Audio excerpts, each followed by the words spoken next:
thank you for joining me with ArtSphere today, and we are going to be doing a lesson on angles and degrees. And so an angle is basically just a point where two lines meet. So I can put my hands together, this line, and where they touch, and that's my angle, is right here. So where two lines meet. And so this is measured in something called degrees. And so a degree is just the unit of measurement, so it's something like inches or centimeters, but it's only used for measuring angles. So this kind of angle is called a right angle, and it's kind of like the angle where your floor and your wall are touching, and that is 90 degrees, so that's the unit of measurement. And we will be using a protractor. I have a printout one, but some of you may have a plastic one or wooden one at home. You can use that to measure this. If you don't have one, we're gonna put up a handout on our blog or under the YouTube video that you can just print out, which is what I did, and you're gonna use that. So our protractor is gonna be like our ruler to measure our angles. And we also have this handout called Angles of a Feather, where these birds are flying. We are going to be measuring the angles of their wings using our protractor. But before we start that, we're just gonna learn a little bit more about angles.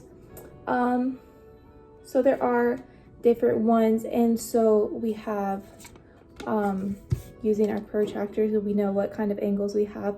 If you guys wanna follow me along, we're gonna put our hands out like this. And so if we do this, we have a 180 degree angle, which you can see using our protractor. From here to here is 180 degrees. It's a straight line across. Now, if I take my arm, if you guys want to follow, and I spin it in a circle like this circle is 360 degrees. So my arms like this is half a circle. We have half a circle on our protractor, and that's 180 degrees, which means that if we have a whole circle, it's 360 degrees, because 180 plus 180 is 360. So it makes sense if you think about it. And again, we have our right angles. I did it like this, but you can also do it like this. And so my arms are now making a right angle, because one is straight up and one is straight down, and that is half of our 180. So if I draw a line from here to here, 180. So 360 is a circle, half of 360 is half a circle, and that's 180 degrees. And then half of our 180 degrees makes those little corners, and that's 90 degrees, our 90 degree angle. And we also have things like obtuse angles, which is greater than 90 degrees. So that's, if this is 90, we're gonna make it bigger than 90 degrees. So like this would be obtuse, this would be obtuse, as long as it's not 180. And then smaller than 90 degrees would be an acute angle. So anything that's not 90 degrees, anything smaller is acute. So you can think about it like an acute angle. They're very cute because they're small, and obtuse is really big. So that is one way to think about it. And so we're gonna just measure our little birds on this handout. I'm gonna go ahead and do that. So what I have here are 6 little birds with their wings. We can go ahead and color those if you want. I'm just gonna do a couple of them. And you can see that they're all different kinds of angles, and based on what we just learned about right 90 degree angles, or obtuse angles, or acute angles, you can kind of guess which is which. And then we're gonna go and measure them and get the exact angle that they are, and just fill out the bottom in the little space right here. So go ahead and color your little birds.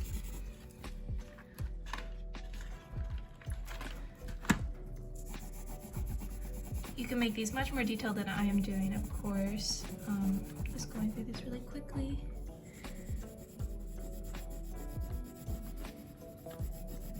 And you also see angles wherever you go. So again, I said you can see them on the floor and your wall connecting, makes a 90 degree angle, or buildings, or on the hands of a clock are a really good way to look at angles, because the two hands of the clock are always moving 360 degrees around in a circle, but they move at different paces or different times so that they will continue to make different angles as they move. So you could always measure the hands of a clock. You can measure the angle of your door being open from the hinge to the outside. There's tons of ways to see angles in everyday life. Okay, so now that I have that down, I'm going to take my little protractor that I have here. We are going to use it to measure each angle. So I'm going to start it right here at 90 degrees.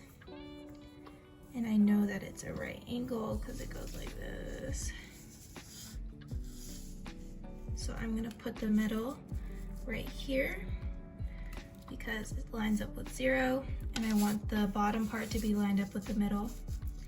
So now I have 0 lined up for one angle, and I'm going to direct it to where the other angle goes, which would be 90 degrees, which is a right angle, which we just learned about actually. So this is 90 degrees. And our sign for degrees is this little circle at the top.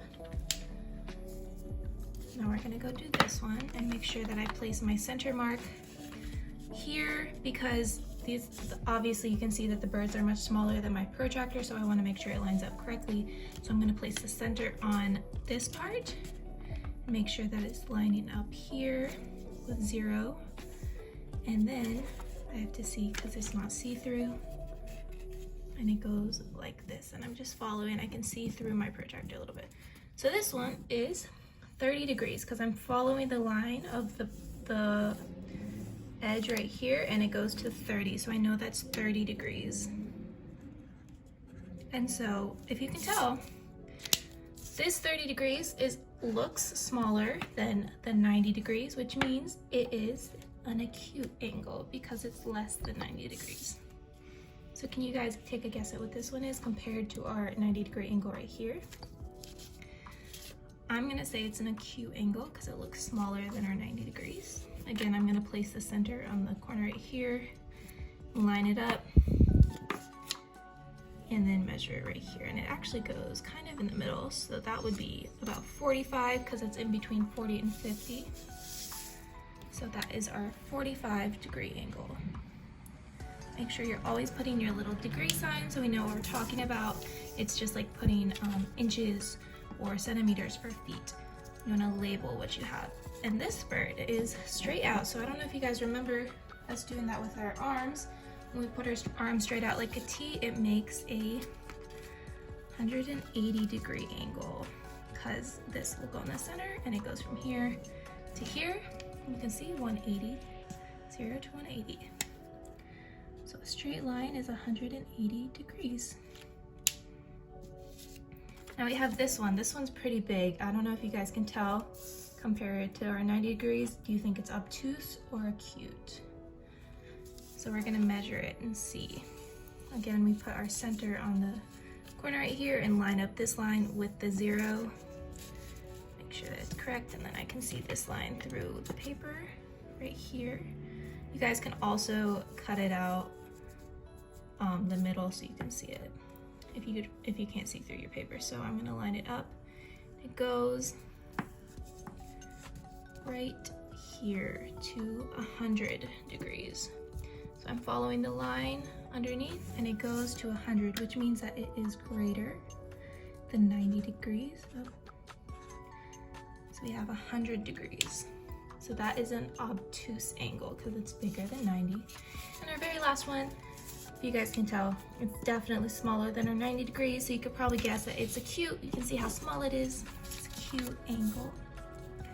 Again, line up our center right here.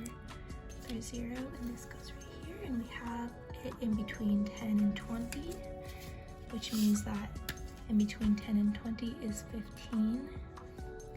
Have 15 degrees. So now we have all of our bird angles measured. We have 90, 30, 45, 180, 100, and 15 degrees. So I hope you guys are able to follow along with that. Make sure you have your protractor for this. And so now you guys can practice measuring different things with your protractor. If you want to measure pictures or the clock again, or buildings, or your desk, different angles for different things. And you can also, again, practice like we did by making circles to make 360 degrees with your arm, or you can make a T to make 180 degrees like we have here, or we could do our 90 degrees with our arms. So there's different ways to practice this on paper or in person or on different things in your house. And I hope you guys are able to get a little bit better grasp of what an angle is. Again, it's the point of where two lines are touching, and we measure that in a unit called a degree. So thank you guys again for watching, and I hope to see you guys on our next video. Thank you.